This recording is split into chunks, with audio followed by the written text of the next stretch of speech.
बार पद्धति को खाली आज आप मैं घी की पद्धति के बारे में एक बार दोबारा बता दीजिए कि जिस तरीके से बनाया जा रहा है वो गलत है और आपकी पद्धति क्या है, वही घी खाएं और मक्खन भी आपको खाना चाहिए और पद्धति सबसे इंपॉर्टेंट है। ये एक बार फिर से हमारे दर्शकों को बता दीजिए संक्षेप में, तो फिर मैं क्लोज करूंगा। कोई भी चीज किस प्रकार से बन रही है उसका बड़ा महत्वपूर्ण होता है। जैसे मैं एक छोटा सा एक उदाहरण थोड़ा सा रख के देता हूँ। लोग जो है रोटियां बनाते हैं आजकल, पहले क्या रोटी बनाई जाती थी जब चूल्हे के सामने आंच के साथ खड़ा करके रोटी को, और जब वो आंच पे सिकती थी सीधा वो तो बनाई जाती थी। अब हुआ क्या, जब घरों में गैस आ गई तो महिलाओं ने उसी पद्धति को उस गैस पे सीधा रोटी को रख के बनाना शुरू कर दिया। हालांकि ऐसा नहीं करना चाहिए, नुकसान करती है वो। तो तवे के ऊपर ही सीधा सीधा बनाना चाहिए यदि गैस पर बना रहे हैं। तो केवल अग्नि के संपर्क में, किस प्रकार की अग्नि है उसी से जो है वो बदलाव हो जाएगा। तो मान लीजिए यदि आपका दूध सुबह से शाम तक आपने उसको गर्म किया, जैसे हरियाणा में कढ़ावनी बोलते हैं, कढ़ावनी का दूध, तो वो दूध अगर सुबह आपने निकाला है और दिन भर उसको धीमी धीमी हारे की आंच पे, धीमी धीमी उपले की आंच पर आपने गर्म किया है और शाम तक होते होते वो दूध लाल रंग का हो जाता था, या आपने देखा होगा कि ऐसा किया जाता था पहले। उस दूध का जो घी बनेगा वो और अद्भुत होगा, बच्चों के लिए, बूढ़ों के लिए, सबके लिए बहुत बढ़िया होगा। तो ये पद्धति जो है उसी का असली खेल है। पद्धति जिसमें बाजार के लिए बेचने के लिए बनाया जा रहा है या अपने परिवार को स्वास्थ्य देने के लिए बनाया जा रहा है, खेल है पूरा भावना का। तो जब घर की माँ, घर के हमारी पत्नी है, हमारी बहन है, वो जब बनाएगी उसमें बेचने के भाव से नहीं बनाएगी, चाहे वो भोजन हो चाहे वो घी हो, तो हमें लाभ करेगा। यदि केवल बेचने के पर्पज से आप बस घी जैसा कुछ खा रहे हैं तो बनने की पद्धति सबसे महत्वपूर्ण है। कि यदि पद्धति में कुछ गड़बड़ है तो उस विषय में मत, किस भाव से बनाया गया है, गुस्से में बनाया गया खाना जैसे होता है, ठीक वैसे ही किस प्रकार का व्यक्ति घी बना रहा है वो भी बहुत महत्व रखेगा। तो घी बनाने की पद्धति या कुछ भी, मैं कहता हूँ घी भी नहीं, कुछ भी बनाने की जो पद्धति वो बहुत महत्वपूर्ण है। तो मैं समझ गया। एक बात मैं आपसे पूछना चाहता हूँ जो प्रायोगिक होना चाहिए जी। तो ये तो आप जो कह रहे हैं वीरेंद्र जी, वो तो मुझे लगता है कि ये जो गगनचुंबी अट्टालिकाएं हैं और ये जो बड़े बड़े कॉम्प्लेक्स हैं, जो शहरीकरण के इसमें हम लोग आ गए हैं बिल्कुल पूरी तरह से, और पूरी आबादी शहरीकरण के इस दौर में आ गई, कंक्रीट के जंगल बन रहे हैं। आपका जो लब्बो-लुआब है वो तो ये लगता है कि मैं शहर छोड़ दूं और गांव चले जाऊं, गाय पालूं और उसी तरीके से फिर दूध का सेवन करूं और फिर अपनी आवश्यकता को सीमित कर लूं। तो ये जो तरीका है, आप तो ये कह रहे हैं कि कॉन्ट्रास्ट है, इसकी आवश्यकता नहीं है। अगर आपको जीवन जीना है, स्वस्थ रहना है, तो आवश्यकता नहीं है शहर में रहने की, और वहां आप जा सकते हैं।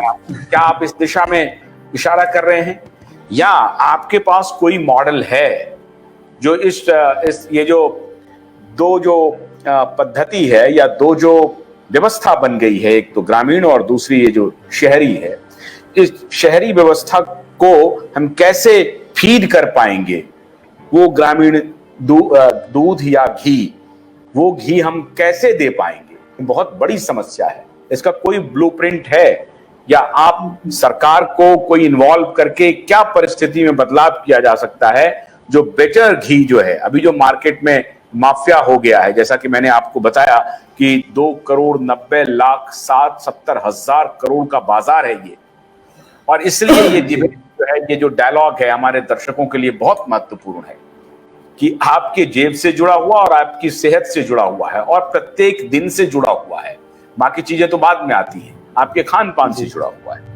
तो इसको कैसे बनाया जाए सर? ये तो हो नहीं सकता है कि हम पुणे का बनना छोड़ दें, मुंबई का बनना छोड़ दें, बैंगलोर का बनना छोड़ दें, नोएडा, गुड़गांव या बाकी अन्य जो शहरें बड़ी तेजी से बढ़ रही हैं उसका बनना छोड़ दें, उसको आगे बढ़ने से रोक दें। तो ये होगा कैसे सर, ये जो डिस्पैरिटी है? देखिए, मैं इस विषय में एक कड़वी बात बोलता हूं। मैं आज आपने कहा कि शहर तो बनने ही होंगे, मॉडल की जहां तक बात की उसकी मैं बात करता हूं कि मॉडल तो सिंपल सा एक है। यदि खुद की हमारी क्षमता नहीं है गाय पालने की, तो गाय जो पाल रहे हैं कम से कम उनको इनडायरेक्टली, परोक्ष रूप से जो लोग गाय पाल रहे हैं उनका हम सहयोग करें। यदि आप मतलब उनकी गाय को गोद लेने की, भाई कोई किसान आपके आसपास है, उसको एक अच्छा मूल्य दीजिए उसके घी का, जिससे वो खुश होकर अपनी गाय को चारा भी खिला पाए, उससे जो है कुछ मुनाफा कमा के घर भी चलाया जाए। हालांकि रविंद्र शर्मा जी आदिलाबाद में कराश्रम में थे, वो हमेशा हमें कहा करते थे कि वीरेंद्र, आजकल लोगों ने गाय को फैक्ट्री बना दिया है। तो मैंने गुरुजी को बोला कि गुरुजी ये हमारी मजबूरी है कि आज का समय ऐसा है कि जिसमें गाय को जब तक फाइनेंशियली वायबल नहीं देखा जाएगा, लोग घर में पालेंगे भी नहीं। ये पहले का समय नहीं है कि लाखों गाय लोग पाल लेते थे, भले वो दूध दे या ना दे। तो आज ये मजबूरी है और ये बहुत दुर्भाग्य भी है कि वो जो गाय जो लोग पाल रहे हैं और जो घी बनाना या गोमूत्र बनाना या कुछ भी ऐसा कर रहे हैं, तो हम एक बार उसकी गुणवत्ता को देखकर उसको यदि अच्छा मूल्य देंगे तो वो मिलावट भी नहीं करेगा। तो अच्छा मूल्य देकर उसे घी लें और परोक्ष रूप से आप समझ लीजिए कि आपकी जगह उस व्यक्ति ने गाय बांधी हुई है। तो ये छोटा छोटा एक डिसेंट्रलाइज्ड है जिसमें सरकार की कोई आवश्यकता नहीं है, ये लोग अपने स्तर पे कर सकते हैं। एक फैमिली जो है किसान या फैमिली ग्वाला जो है वो बनाकर अपने उसको जो है सपोर्ट कर सकते हैं। ऐसा हम कर रहे हैं। हमारा जो एक प्रकल्प है गोधली परिवार करके, उसमें हम यही कर रहे हैं कि जो कुछ किसानों जो हमारी क्षमता उसके अनुसार उनसे अच्छे मूल्य पे घी लेकर लोगों को आगे दे रहे हैं, जिससे कि उनको जो है और गाय पालने की क्षमता हिम्मत आए। अब आपने जो बोला शहरों के बारे में कि क्या शहर छोड़कर गांव वापस चले जाएं, ये कर लें, ऐसा कैसे संभव है? तो रविंद्र शर्मा जी की मैं बात करूंगा। बहुत अद्भुत व्यक्तित्व इस दुनिया में अब नहीं है, लेकिन उनकी बात हमारे जीवन को बहुत दिशा देकर गई। इवन राजीव दीक्षित जी उनके ज्ञान को उनके पास जाकर ज्ञान लिया करते थे, मैं इतना भी बता दूं आपको। तो उन्होंने कहा कि वीरेंद्र, जो ये शहर हैं, हमारे यहाँ पर कभी भी बड़े शहर नहीं बसने दिए गए। प्राचीन समय से बड़े शहर नहीं बसने दिए गए। क्यों? क्योंकि कहते हैं कि नारद की भूमिका में आप लोगों को आना पड़ेगा, जिसमें यदि शहरों में कुछ गड़बड़, मतलब प्रदूषण फैल रहा है, पानी की कमी है, लोग इतने बढ़ गए हैं। दिल्ली जैसा शहर उदाहरण के तौर पे, अब जब इतना प्रदूषण, इतना भीड़, इतना पानी खराब, हवा खराब, ये सब होने के बावजूद 2-2.5 करोड़ लोग वहां बसे हुए हैं। तो यदि दिल्ली जैसे शहर को आप प्रदूषण मुक्त कर देंगे, बिल्कुल स्वच्छ कर देंगे, पानी बढ़िया कर देंगे, हर फैसिलिटी हो जाएगी, तो आज इतना होते हुए भी जब 2.5 करोड़ बसे हुए हैं, तो जब सब कुछ बढ़िया हो जाएगा तब कितने लोग आ जाएंगे वहां? तब तो बहुत ज्यादा आ जाएंगे। तो ये जो शहरों को बढ़िया बनाकर, शहरों को प्रदूषण मुक्त करके, निरोगी बनाकर, हम गांव को आबाद नहीं, गांव को बर्बाद कर रहे हैं। तो जैसे मैं इसकी बात करूं, जो महामारी अभी 2 वर्ष पहले, 3 वर्ष पहले आई, तो लोग वापस शहर से कहां भागे? गांव की तरफ भागे। तो जो इंद्र को कहा जाता था, इंद्र का एक नाम था पुरंदर। इंद्र की जिम्मेदारी थी कि कभी उन्होंने बड़े नगर नहीं बसने दिए गए, उनको डिस्ट्रॉय कर देना है। क्योंकि उन्हें पता है कि नगर बड़े बनेंगे तो ये गांव को खा जाएंगे, गांव को खत्म कर देंगे, और गांव जो है वो स्मार्ट विलेज बनाने की तरफ आगे बढ़ेंगे। उनको आदर्श विलेज नहीं बनाना है, आदर्श गांव नहीं बनाना, तो वो पूरा उसका धराशायी कर दिया जाता था और कुछ ही नगर बसाए जाते थे जो परमिशन होती थी जिसको बसने की, इससे नुकसान नहीं होने वाला, और उतने ही बड़े बसाए जाते थे जिससे कि गांव को नुकसान ना पहुंचे। तो ये पूरी पद्धति थी। तो मैं ये कहता हूं कि हमें बहुत खुश नहीं होना है कि हम शहर बढ़ाना है। शहर बढ़ रहे हैं तो शहरों में हॉस्पिटल बढ़ रहे हैं। तो ये किसका बड़ा कारण है कि लोग बीमार होते जा रहे हैं। योग दिवस भी मनाया जा रहा है, लेकिन योग करने वाले लोग, योग के स्टूडेंट्स की मैं बात करूं, जब मैं किसी योग यूनिवर्सिटी में लेक्चर, 2-3 यूनिवर्सिटीज में मेरा लेक्चर हुआ है, वहां के विद्यार्थी जो MA कर रहे हैं योग में, तो ज्यादातर विद्यार्थी बीमार हैं। क्यों?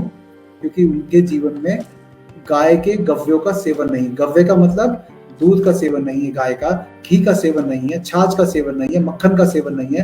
हॉस्टल लाइफ में मेस का खाना खा खाकर वो सिर्फ डिग्री के लिए और विदेश में जाने का मौका मिल जाए इसके लिए योग कर रहे हैं। उसके अलावा उनका कोई औचित्य नहीं है, ध्येय नहीं है ज्यादातर का, मैं ये बोलना चाहता हूँ।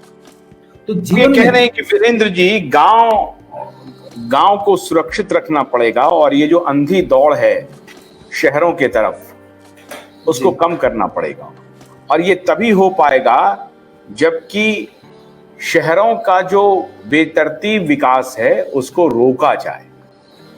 अभी कुछ दिन पहले हमारे मित्र और वरुण गांधी ने एक किताब लिखी है, मेट्रोपोलिस इंडियाज मेट्रोपोलिस। तो उन्होंने मोटे तौर पर ये काफी कुछ जिक्र किया है अपनी किताब में इन सभी चीजों का। आपका जो बहुत ही शानदार आपका ये मॉडल है और आपने जो अभी विचार व्यक्त किए हैं, उससे ऐसा लगता है कि शहरों की नहीं, एक समृद्ध और आदर्श गांव की आवश्यकता